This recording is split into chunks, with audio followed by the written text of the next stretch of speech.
right time.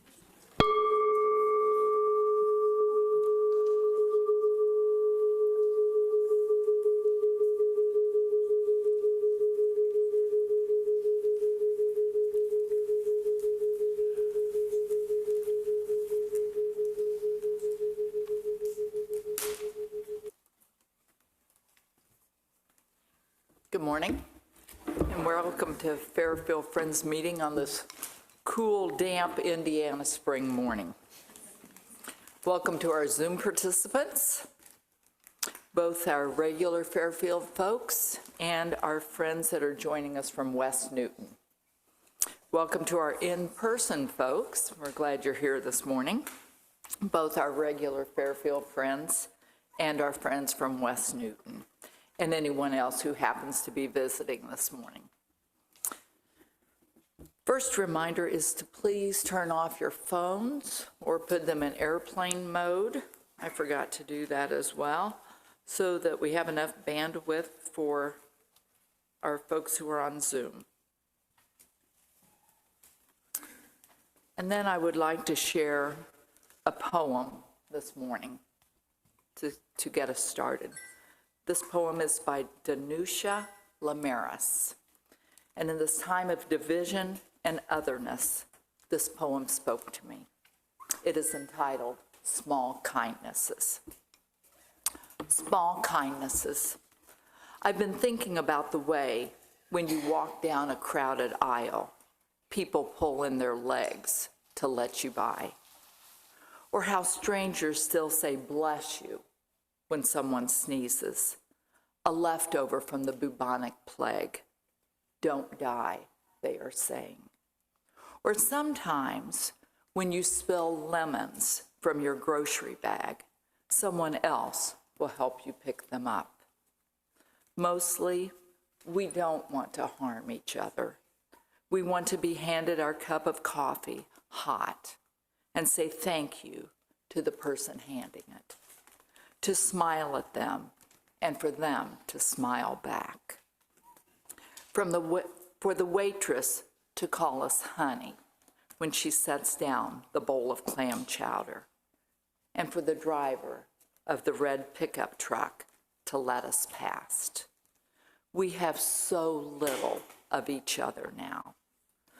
We are so far from our tribe and from our fire. Only these brief moments of exchange. What if these are the true dwelling of the holy? These fleeting temples that we make together when we say, here, you have my seat. No, you go ahead, you first, or I like your hat. This morning we're going to start with our first song, Worship and Song, the Green Hymnal, number 119, Christ the Lord is risen today. Today.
We are thinking this morning of crucifixion and resurrection, and those two with the intersection of government and religion. And I will read two quotes.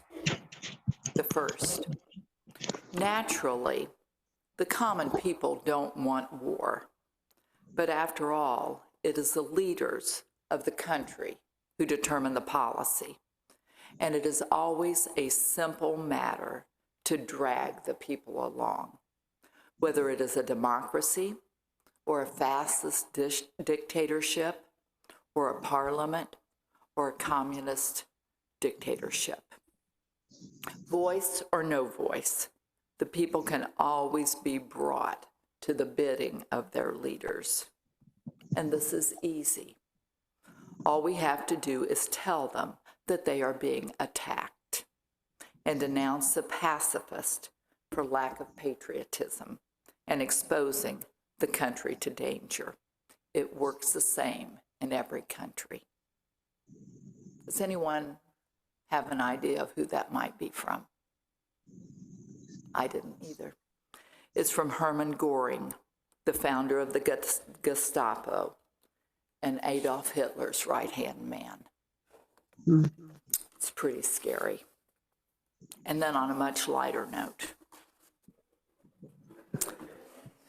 we need a much lighter note. I believe that one of the most damning things about our culture is the adage to never talk religion and politics. Because we don't model this discourse at the dinner table, we don't know how to do it well, and we're not teaching our children about the world and how to discuss it. That is from Juliana Baggett, the American writer and poet. We need to focus our attentions every day on being more on the thought of resurrection than on the thought of crucifixion. Now we will have a moment of silence and quiet reflection before we head into our joys and concerns and our announcements. It is at this point in our meeting for worship that we share our announcements of things that are upcoming. If we have anyone on Zoom that has an announcement they would like to make, we will let our Zoom folks go first.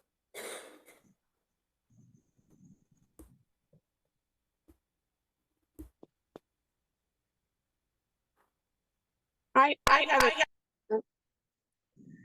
want to thank everyone for your continued support of Family Promise. I know Bill goes regularly when he's back up from Florida, and Joanne Farrington helps out. I mean, every little bit that everybody contributes for the items and for their dinners that we just are one big community, and I really appreciate being part of it. So thank you very much.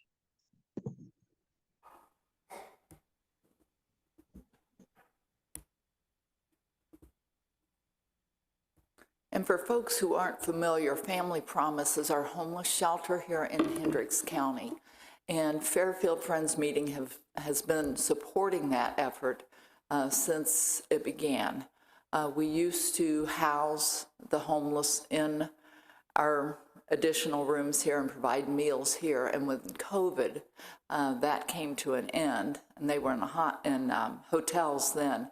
But now they have what is called Almost Home, which is a home that I believe houses 6 different families. And so we take meals there once a quarter. And is life-altering for those folks.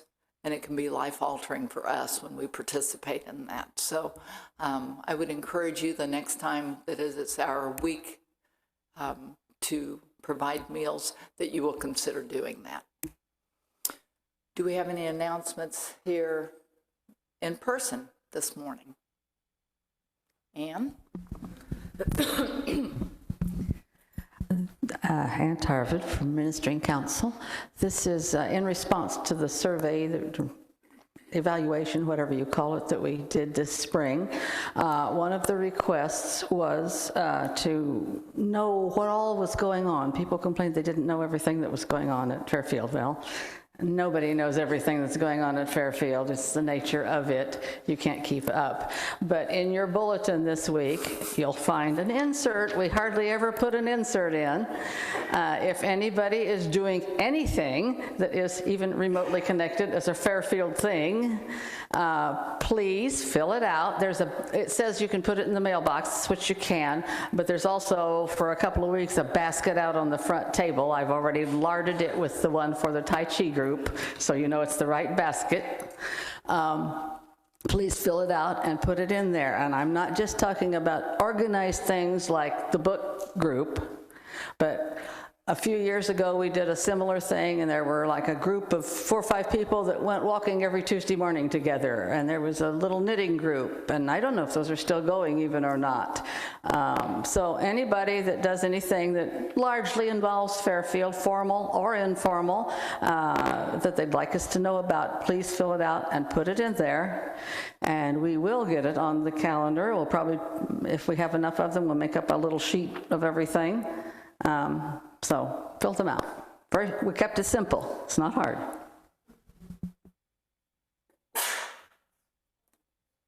Jeff Gabbard.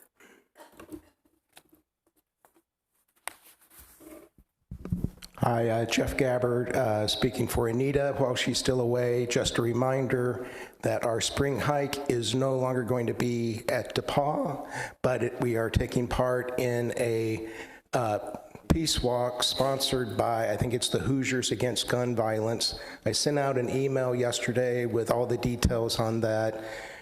Currently, I think Anita's plan is we will meet here at the Meeting House at noon on August 27th. August, wow. I am looking way far ahead. April 27th at noon, have a light lunch, and then carpool to the site where the walk will be. And I think there'll be some speeches and stuff like that. And Anita will speak more about it next week when she's here, and I'm sure she won't say August when she announces it. So. Yeah, don't be wishing summer away. Stacy. Hi, Stacy Denny. I just wanted to let everybody know, if you haven't gotten in touch with me to let me know if you're coming to our Eclipse party next Monday, please do so. You can email me at hdenny123@att.net or text me at 317-313-1171. Just want to get sort of a general head count. I've got about 30 people coming so far, and my weather app says it's going to be 68 and partly sunny, so fingers crossed. We hope to see y'all there. And on that, we want to make sure we have enough moon pies for everyone. You think I'm kidding. We have 30 moon pies at our house. 29 moon pies. Jeff Gabbard again. Something else I just thought of that is also in April. Our Concert for Democracy is April 12th at 7 p.m. and Tim Grimm and another band, and I believe Phil will be speaking at it too. So the proceeds for that go to the ACLU of Indiana and Friends Committee on National Legislation. So please attend. Right, and I believe on that, is there an event, right? Right.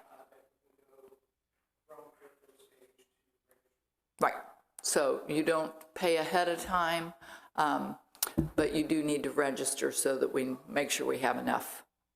Yeah, we don't want the fire marshal to be mad at us. Let's see, I've got my little list here. Okay, so we've talked about spring hike, we've talked about the Eclipse party, Concert for Democracy. Next Sunday, April the 14th, there's a pitch-in, true?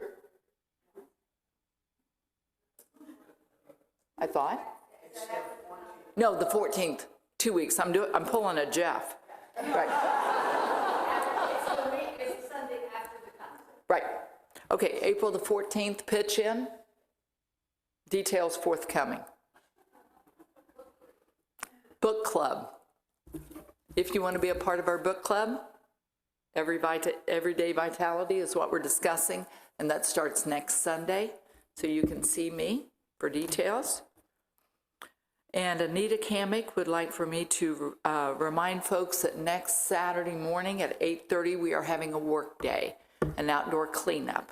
So bring your work gloves and your tools and meet us here for a good time. Anything else? Okay, Joyce and, oh, I'm sorry, Rita. For those of you who didn't notice, we have a small coat rack that's out in the entryway there, and it has bags hanging on it with activities and toys for, I put on the notice, it's for friends of all ages. So if you need something to fiddle with while we're having our church service, they're out there. There are baskets underneath. The kids can put in 3, 4, however many they think, they need during a church service. And then at the end, just hang them back up and we'll have them to use the following Sunday. So. Thank you, Rita. Right. Can you tell Rita was an elementary school teacher for years? Thank you.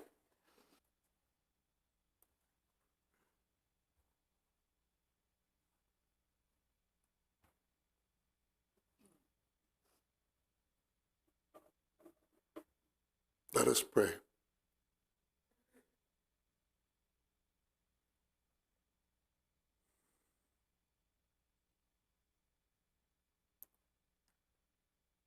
Oh, sometimes it causes me to tremble. Tremble, tremble. For we've been there when people have been hurt, when people die, when people we love are compromised. It causes us to tremble when we see the evil and the hatred in this world, and we bring it to you, O God. It causes us to tremble because we are scared and because we do not know where to look. But oh, sometimes it causes me to tremble when I see how love and hope and kind people with light shining in them make it all so much better.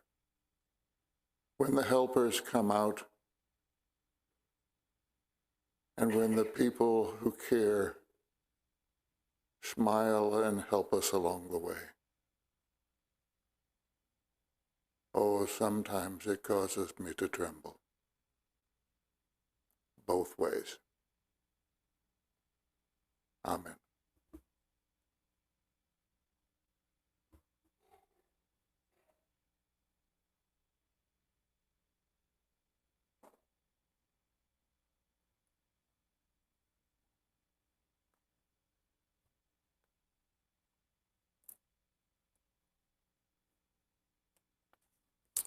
So it's this point in our meeting is our time of giving back.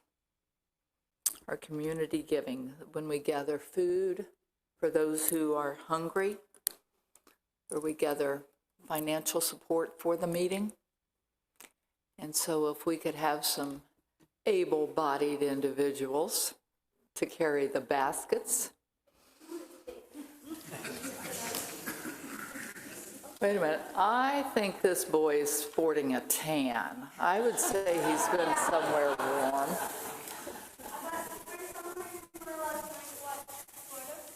Okay, one back from Florida. We have others back from Arizona.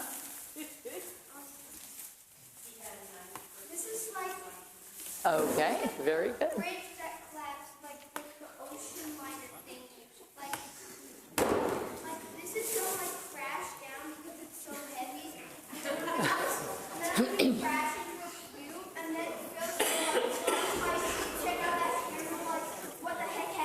What the heck happened? Right.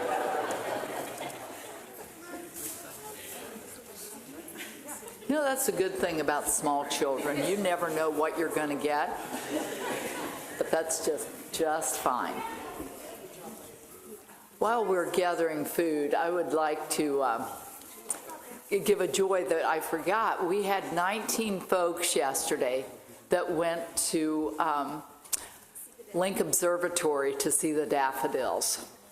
It was lovely, just lovely. So thank you for all who participated in that.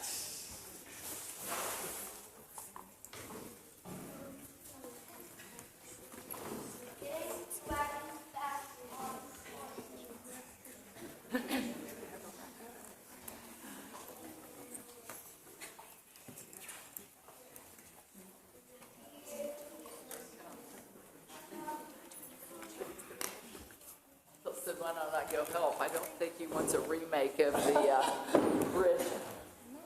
Sit down, Michael. Thank you.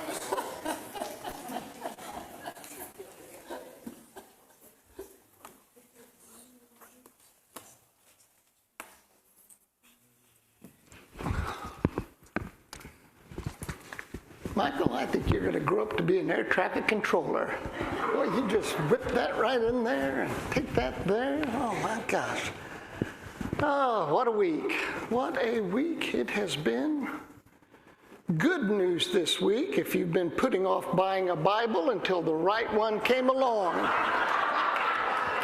You'll be pleased to know the official God Bless the USA Bible became available this week. It includes the King James. You knew I was going to talk about that this week. You knew that. It includes the King James Version of the Bible, the Declaration of Independence, the Constitution, and the Bill of Rights.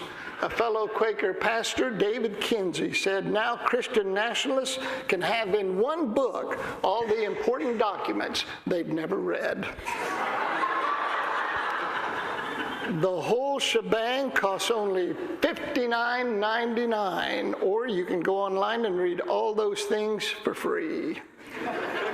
But then you wouldn't have a Bible with a genuine vinyl cover embossed with an American flag, a clear violation of Section 3 of the U.S. Flag Code. But then dignity went out the window a long time ago. If you've been wondering when the apocalypse will start, it appears to be drawing near.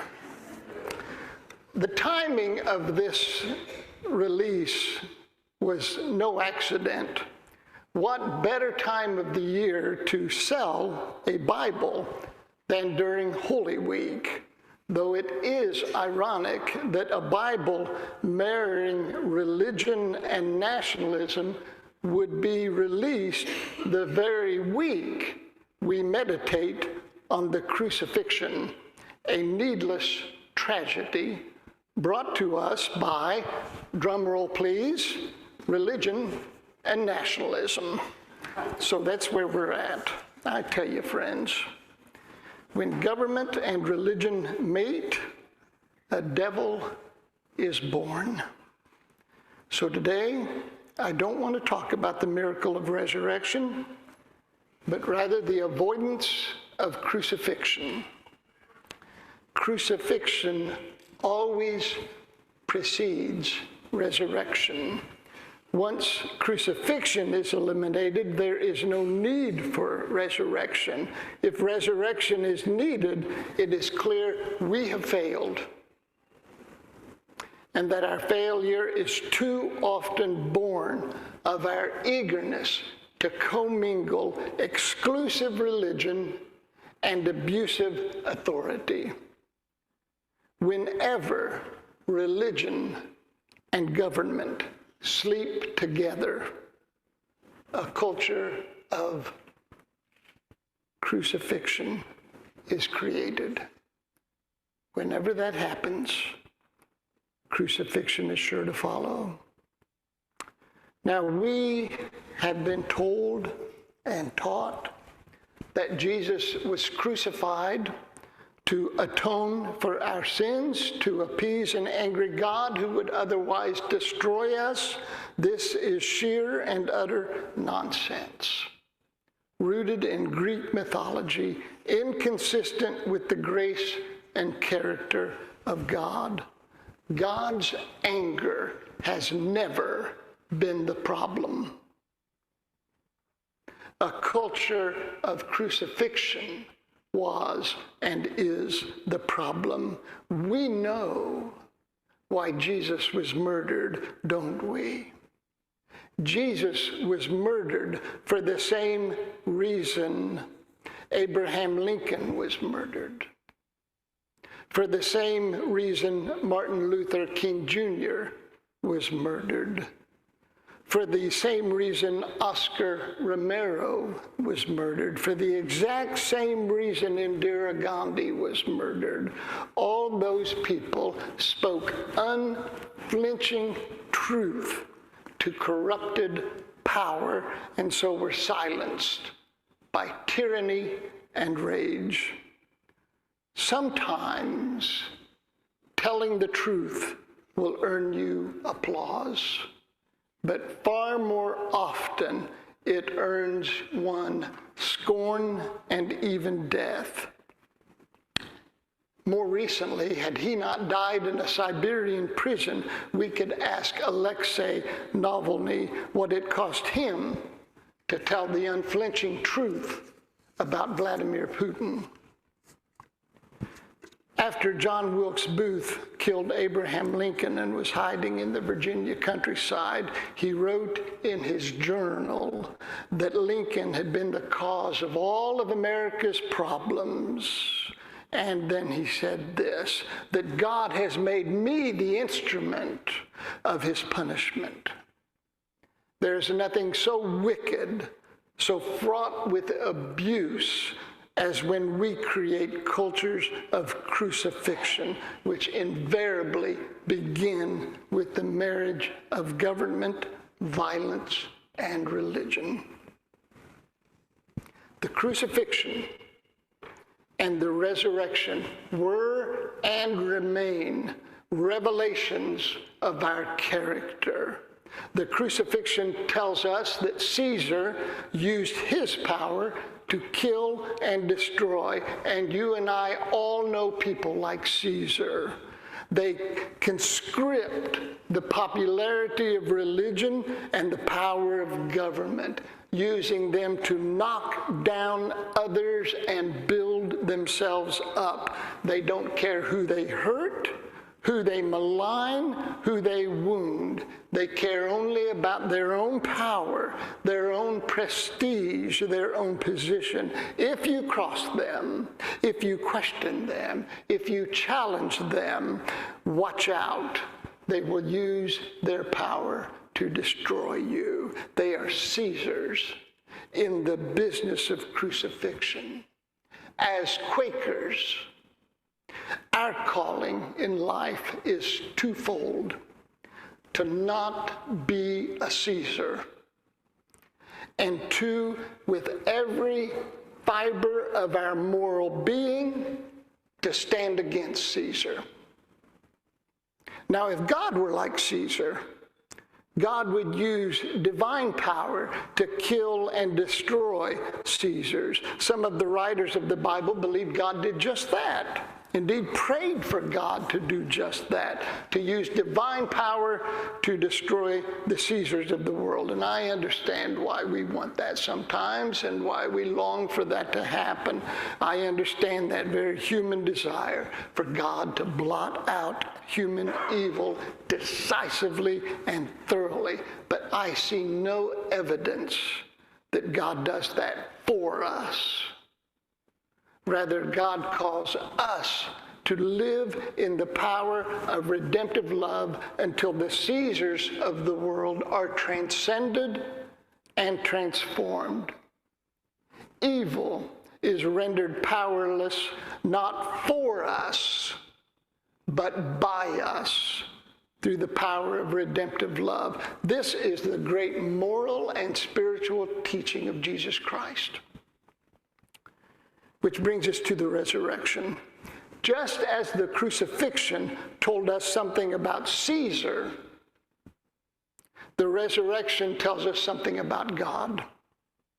If Caesar would use his power to put down, to diminish, to kill, and destroy, God would use divine power to heal, to restore, to give life.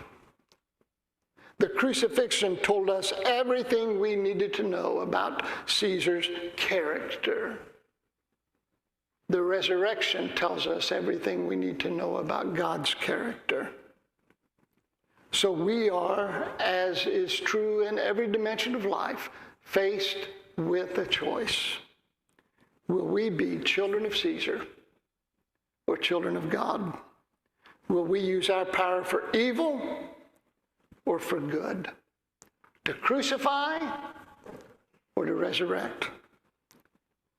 It's the same old story. Caesar is crucifying, God is resurrecting. The children of Caesar, having sought power all their lives, having moved hell and high water to accumulate as much power as they are able, having paid good money for power, are using that power to condemn and crucify, which means you and I must use our power, our energy, our best and noble efforts to resurrect. Mike and Rita Goss came back from Arizona this past week. So Mike and I went out for lunch on Friday. I thought it would be fun to include Bill Smith, who's also been gone all winter. So I called Bill to invite him to meet us for lunch. But he and Pam, who donate one day a week to Family Promise, were cleaning a cockroach-infested apartment for Family Promise, so Bill couldn't join us. Now, if I were any kind of pastor, I would have volunteered Mike and Rita to go help them. But I didn't even think of that. So there are Bill and Pam doing resurrection work. That's what that is. That's resurrection work. Using their power to bless and not curse. And that is Easter. That right there is Easter. Undoing the work of Caesar. Undoing the work of Caesar. Every day, as much as we are able.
Phil, I want to thank you for the clarity of your message today about the difference between the crucifixion being inflicted by power of Caesar and resurrection showing the power of God. And the phrase that stuck most with me was when you said to transcend and transform Caesar.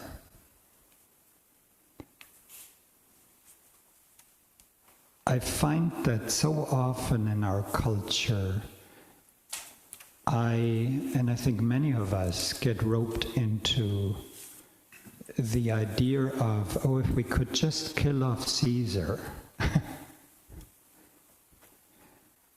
And in your message, it just brought out so clearly, yeah, then we become like Caesar. And to use our power to bless, I'm thinking about what that requires of me. And I think part of what it requires of me is to not give so much power to the Caesar kind of power. Even the image of it, like, if I see that Bible with a flag on it, I don't have to buy it. I also don't have to spend energy making too much fun of it. It's on some level really sad that that's where power is kind of felt it is needed in that way.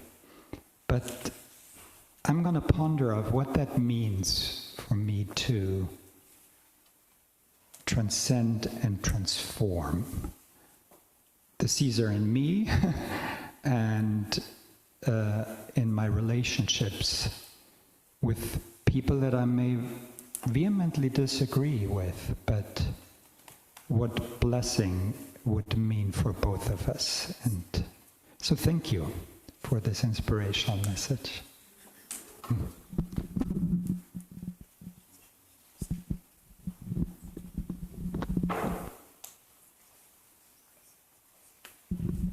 I'm struggling a bit with the concept of Caesar versus God, because, and I'm not sure this was meant to be implied, but I don't think Caesar necessarily equates with our nation or our government.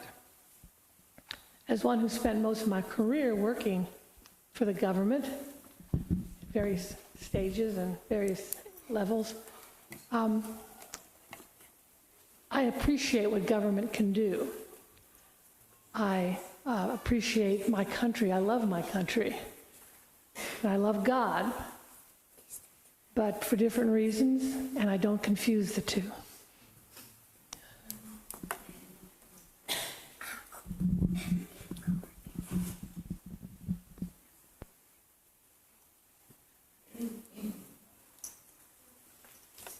If all hearts are clear, we will stand at this time and sing hymn number 5 out of our green hymnal, Holy, Holy, Holy. Holy,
thank you, Joanne, for leading meeting for worship this morning.